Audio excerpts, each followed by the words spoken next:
सूक्ष्म पास में रख। वस्तु, सूक्ष्म वस्तु स्थूल पदार्थ को स्थान देती है। सूक्ष्म वस्तु स्थूल पदार्थ को स्थान देती है, ठीक बात है। आकाश सूक्ष्म है और वो स्कूटर कार को आने जाने के लिए स्थान देता है। जाओ भाई जाओ, आकाश जगह देता है, जाओ। दीवार जगह नहीं देती, वो रोक लेती है। आप चलते जाओ, सामने दीवार आ गई तो वो रोक लेगी आपको। पानी भी रोकता है, उसमें भी परमाणु होते हैं रोकने वाले, स्थूल होते हैं।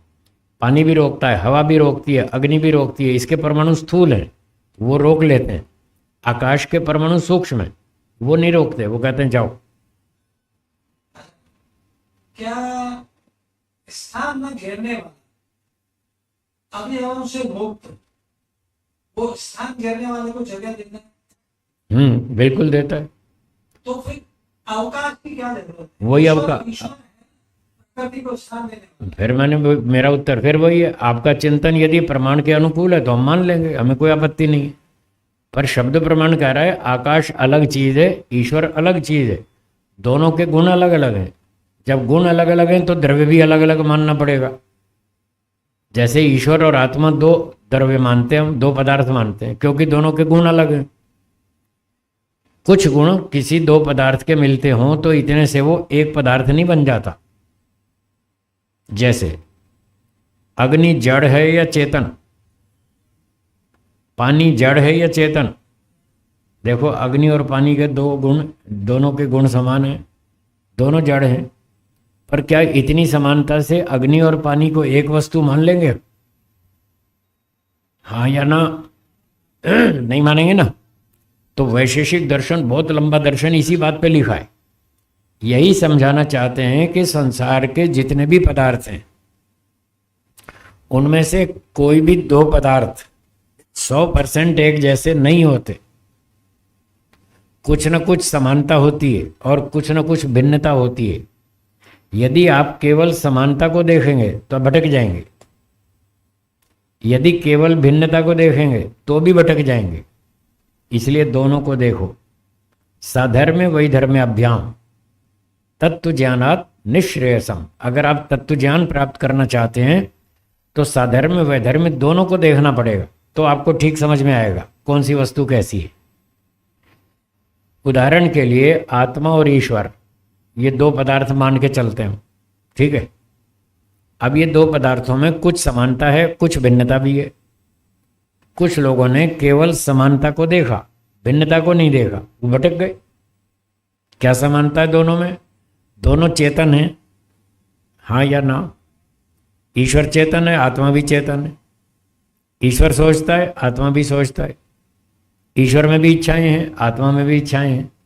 ईश्वर नित्य है, आत्मा भी नित्य है। ईश्वर अनादि है, आत्मा भी अनादि है। ईश्वर कर्म करता है, आत्मा भी कर्म करता है।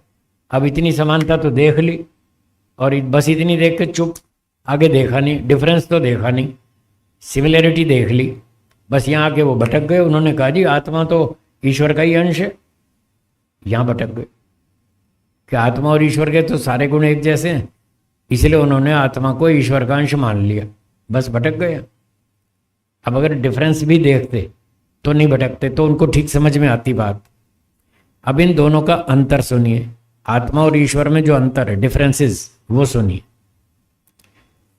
आत्मा छोटा सा है और ईश्वर सर्वव्यापक है, ये डिफरेंस है, हाँ या ना?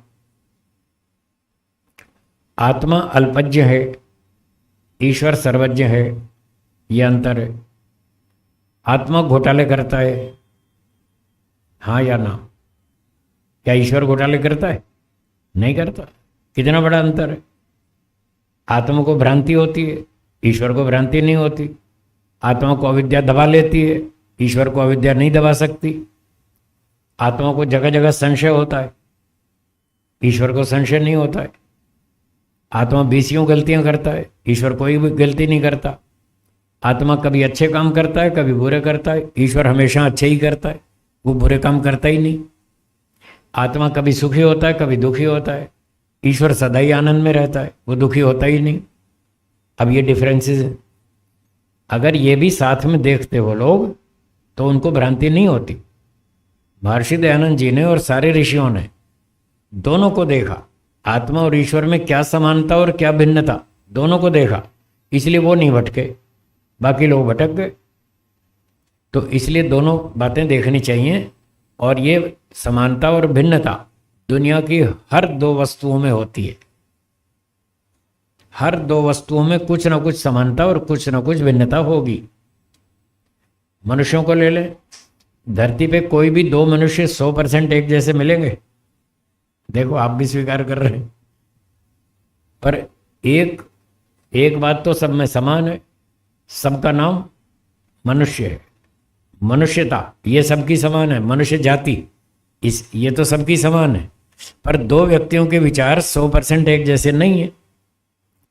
चाहे सगे बाप बेटा हो, चाहे सगी माँ बेटी हो, दो सगी बहनें हो, दो सगे भाई हो, जुड़वा भाई बहन हो अथवा जुड़वा भाई हो, जुड़वा बहनें हो, कोई राजा प्रजा हो, कोई दो दोस्त हो, कोई गुरु शिष्य हो, दो पड़ोसी हो।